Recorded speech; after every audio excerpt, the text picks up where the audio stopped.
So curtain up and light the lights, baby. 6-time Tony Award winner Audra McDonald is coming back to star in the new revival of Gypsy, opening up the newly renovated Majestic Theatre. Hey, I'm Roxie with Roxie's Broadway Breakdown.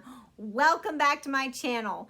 So it's been a year since Phantom closed at the Majestic Theatre. I can't believe it's been a year. And some people thought that they were closing it so that they could renovate the theater and bring Phantom back like bigger and better, as if that show could be bigger and better. But no, they're bringing back Gypsy to open it up.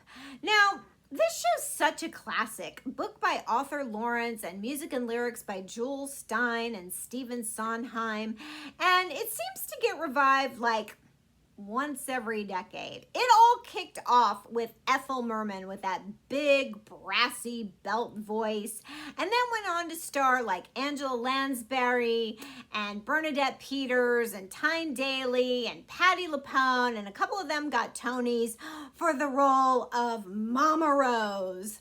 I still think to this day this is one of the hardest roles in musical theater. And you're probably thinking, wow, this has never been done by a woman of color.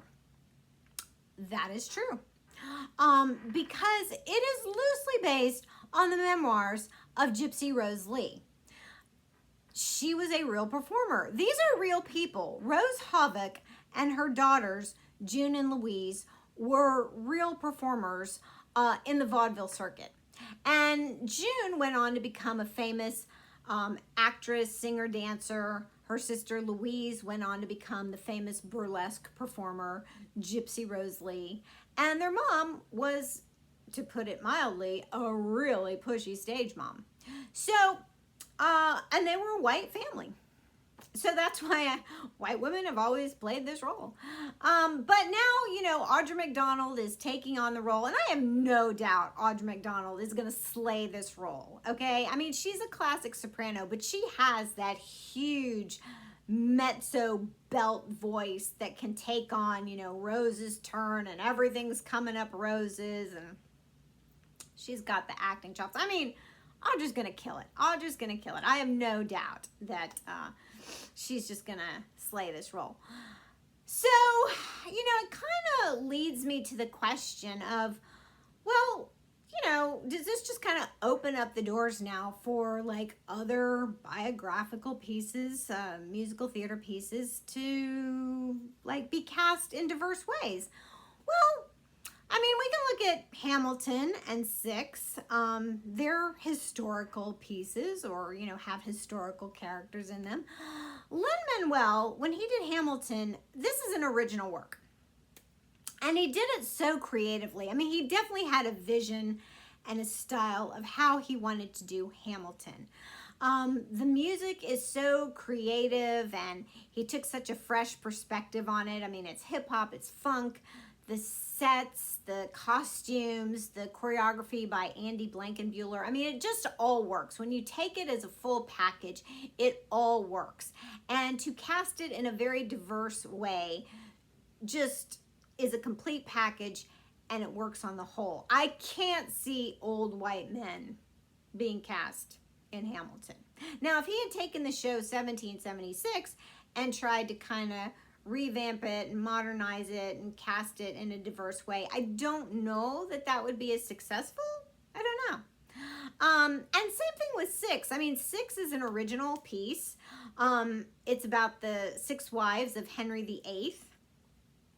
And, I love the show Six. I love Hamilton. I love both these shows. And when you go see Six, it's like seeing a really pumped up rock concert. These women are great. They're powerful. It sends a powerful message.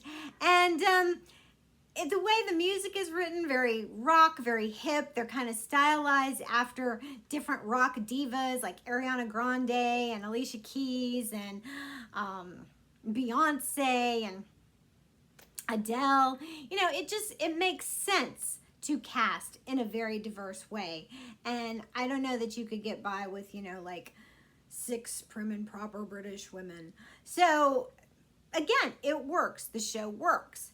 Now, could you take like all shows and just say, well, you know, now it's just open season on any musical? No, I don't think you can, because it wouldn't make sense. Porgy and Bess would never work like with an all-white cast. It just wouldn't. Neither would The Color Purple. I mean, there are many shows I could think of where, you know, it just wouldn't make sense to cast it one way or another. And